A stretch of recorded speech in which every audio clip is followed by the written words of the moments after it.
Welcome to the Review Journal, sports betting spotlight in the NFL playoffs. We're here at the Palm Sportsbook with handicapper Kelly Stewart at Kelly in Vegas and CG Technology Sportsbook Vice President Matt Holt. Thanks for joining me, guys. The playoff edition of the sports betting spotlight. We're here in the red zone, these nice red couches and big comfy pillows here. Kelly, why don't you lead us off? We'll give you two sides and a total on the NFL wildcard games. So it's not very often that I lay points with a team, but I'm going to lay the touchdown with the New Orleans Saints. It is weird because in college football, we always talk about how hard it is for a team to beat another team twice, but looks like the New Orleans Saints are going to beat the Panthers for the third time this year. These two teams met already twice this season.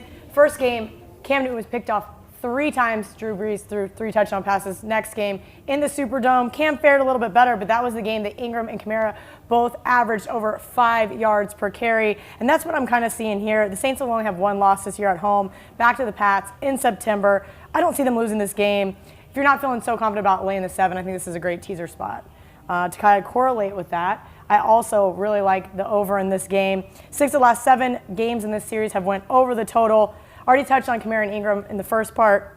I think those guys are going to have a really big running game against this Panthers defense. They can't seem to figure out Drew Brees and Sean Payton either. I mean, these guys pretty much own the Panthers, and it looks to stay that way again on Sunday. All right, Matt, who are your first 2 plays? I'm going to go with the Atlanta Falcons here, plus 6.5. It feels like this line's starting to get a little bit inflated. I know there's some sharp money on the Rams here, and there could be a little bit of fatigue issues with Atlanta having to play so many must-win games at the end of the season, now flying across the country and having to play the Rams on the road. But outside of that, I think every advantage in this game, both statistically and from an experience standpoint, fall on the side of the Atlanta Falcons. You get the defending NFC champs, a lot of experience, been there, done that.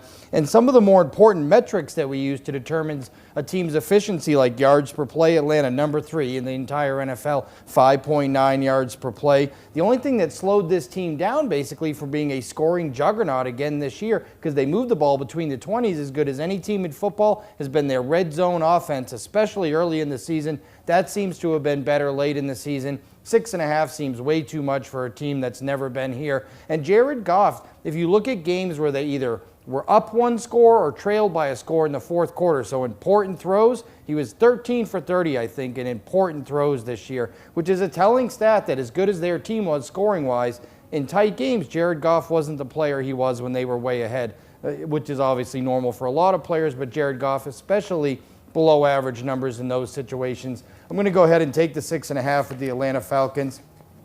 I'm also going to take the big points here at the Buffalo Bills. Again, Jacksonville Jaguars, we call them Sacksonville for the amount of sacks they get per game here. But one of the ways that you stop a pass rush like that is a mobile quarterback. Tyrod Taylor doesn't throw interceptions. He's able to evade, get out of the pocket, evade that rush, and make plays on the run, or at least throw the ball away and avoid a sack, avoid a costly turnover. And one of the key metrics that people don't understand with this Buffalo offense, as bad as they've been all year, 22nd in the league in points scored per game, 29th in the league in yards per game. But if you look at a telling stat of how have they been successful, number 6 in the NFL in third down conversion rate. Why? They run the ball the second most in the entire NFL per game. Thus, they're not in third and longs. They're able to convert third downs, stay on the field. Points actually become a lot more of a premium in a low-scoring game. Here we have a total under 40 with a point spread over 9.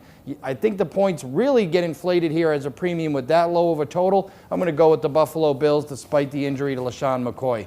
All right, let me jump on that. We'll get back to your third pick in a second here. I'm going to go with the under 39 in the Bills-Jags for a lot of the stats you mentioned. And Jacksonville is here because of their defense and running game. That's why they got to the playoffs and turned it around this year with Tom Coughlin, Doug Marrone taking over. The number 2 scoring defense in the league. We talked about it a bunch of times. 16.8 a game they allow. The number 1 running offense, and Buffalo has struggled to score, as you said, and if they don't have McCoy, and he probably will be less than 100% if he does play, and they don't turn the ball over much, and they'll struggle to score even more without McCoy, of course. So as long as Blake Bortles doesn't implode and throw a bunch of picks here, which is a distinct possibility, but it should be a low-scoring game here, and it's also not supposed to, a cold spell hitting the South too. That won't help the total either.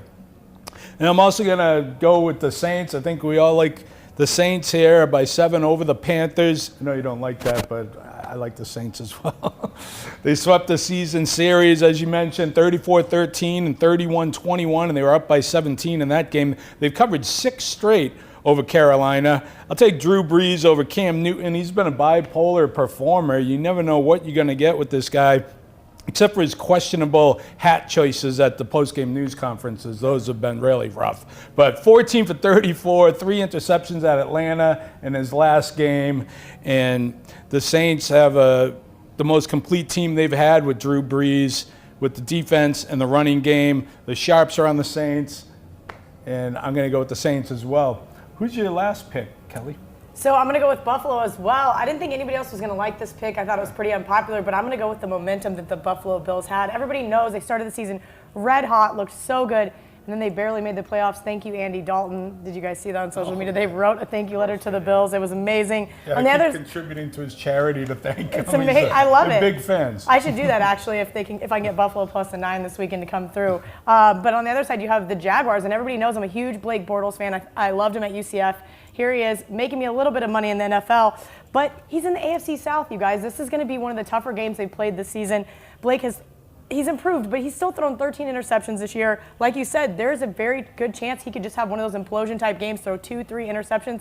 So I'm going to take the points with the Buffalo Bills. 31st in the league, strength of schedule, Jacksonville Jaguars. No disrespect to how they got here, but to her point, it wasn't the toughest road. Yeah, they'll be happy to win by 3, right? Sure. Who's your last play, Matt? I'm going to go with Kansas City, Tennessee under. Look, no offense this year, I think, has been more underwhelming than the Tennessee Titans. Some of it has to do with the injuries to Marcus Mariota's hamstring. When you run that type of run option offense, you need a quarterback who is mobile at full strength. Marcus Mariota's hamstring has limited the way they play this offense, and thus the running game, both running backs, has suffered. DeMarco Murray, I think the last 4 games averaging like 2.4 yards per carry. They're not getting it done on the ground anymore. Mariota is turning the ball over way too much, and he's unable to fully run that offense because of the hamstring injuries. On the other side of the ball, despite the fact that Kansas City went through sort of a rough patch with their defense, they have some of the best defensive yards per play allowed numbers at home. Kansas City is one of the toughest places to play in this time of year. It's cold, it's windy, they have one of the toughest home field advantages already. And I think this is going to be a low-scoring game, and as long as Mariota doesn't turn the football over a lot, I expect Kansas City to be able to control the football here. I like Kansas City a little bit, but I really like under 44.5. It seems like an inflated number for a Kansas City team that's played some of its best defense at home. All right, we're locked in here, Matt, because I'm going to jump on that, and I'm taking the Chiefs, laying the 8.5 over the Titans. You know, I love the movie Remember the Titans, but that high school team could probably beat this Titans team. Forget these Titans. Weakest team in the playoffs, lost 3 of their last 4, only averaged 18 their last 7, and all the other stats you mentioned, negative point differential. Kansas City has been a tale of 3 seasons, started 5-0, then they were 1-6, but now they're on a 4-0 swing, averaging 28 a game. And last year, all 4 home teams won by double digits. Home teams laying a touchdown or more, 10-0 in the wild card round. And a stat I grabbed from our friends at VSiN, the outright winner in the wild card games, 35-2-1 against the spread. So if you're going to take a dog, you better hope they can win the game. I don't see Tennessee winning this one. Taking Kansas City, that's our spotlight in the NFL playoffs. Good luck.